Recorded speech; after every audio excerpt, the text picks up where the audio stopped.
Now let's discuss about histogram.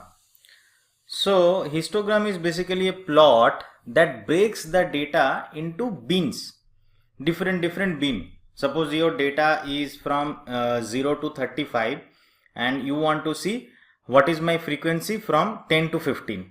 So suppose this is the mileage. So suppose you have 32 car and the mileage range is from 10 to 35. Now you are interested to see that from 10 to 15 how many cars are there. Okay, so we have 6 car. From 15 to 20, 12 car. 20 to 25, 8 car. So why this is so important in data science analysis? Because it gives you a curve. So it gives you a sense where the maximum data resides. So you can understand that most of the car has mileage of 15 to 20. So you can understand that if you want to create a very new car, you want to launch in market, then probably you want to create a mileage which is pretty different than the rest of it. That's how you can do it. Anyway, so how to create a histogram? So simply using hist function. So hist function and then data. This is the basic one. But you can add more and more details, like earlier we learned about xlab and ylab, and we also learned about color. So if you give color, it would be filled with that color along with the xlab, ylab and main. But apart from those things, we have another argument which is breaks. So this gives you so much flexibility that how many breaks you want in that. So suppose you, instead of saying that 10 to 15, 15 to 20, 20 to 25, you can say that how many breaks. So 1 break, 2 break, 3 break, 4 break. So that's how you can say that I want to create 4 break. And then you can change those breaks, and based on that it would be changed. And we will learn much more than that. So how to play with breaks and do a plot as per your satisfaction. So quickly let's see the demo first and then we'll learn one by one. So first is simple histogram, which is with hist function and with data. But as I said, there are a lot of arguments which you can explore. So there are a lot of arguments are there you can explore. We would be talking about a couple of them. Now the histogram, the second one, let me create this as 4. Yeah, so now create the second one. So as you can see, 1 2 3 4 breaks are there, and second one is, suppose this is 4 and the next one is 15. So as you can see, there would be 15 breaks, but lot of times because there is no value at all, suppose maybe this is from 27 to 30, there is no car which has mileage equal to 27 to 30, so it would look like blank. So that's why we need much more control over this so that it looks nice.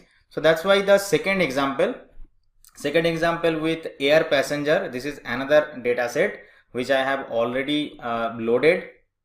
Now let's create the histogram for air passenger. This is by default. Even if you don't give, you have a histogram.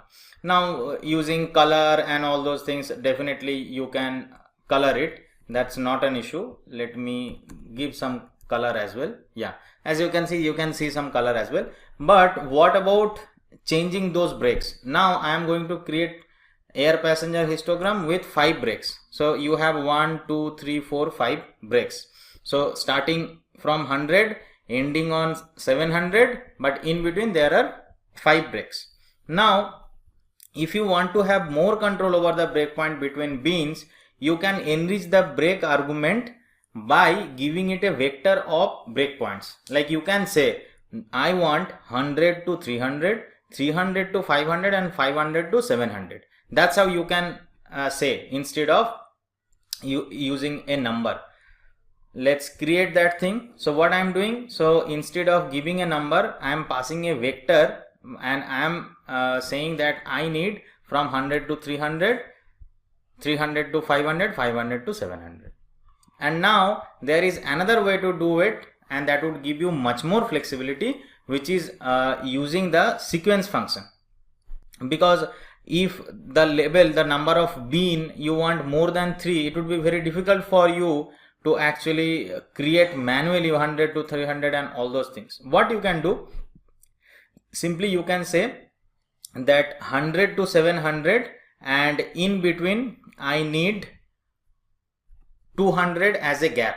So x, y, z. So the syntax is sequence x, y and z. X is begin number, y is end number, x is begin number, y is end number, and this is interval. So if you create, so it would look like same, the exact thing we did. But if I change it to 100, now you would be having in between 100 to 700 with a difference of 100. So that is the width, and that's how you are telling that how many breaks you want, 100 to 200, 200 to 300 and all those things.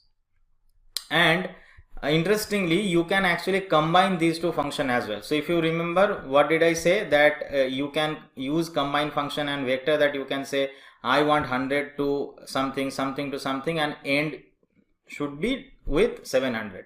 The same thing can be done, start with 100, end with 700, and in between 200 to 600 mark them by 150, 150. The width should be 150 in between, but start with 100 and 700. So you can combine these two as well, and that's how it would be created.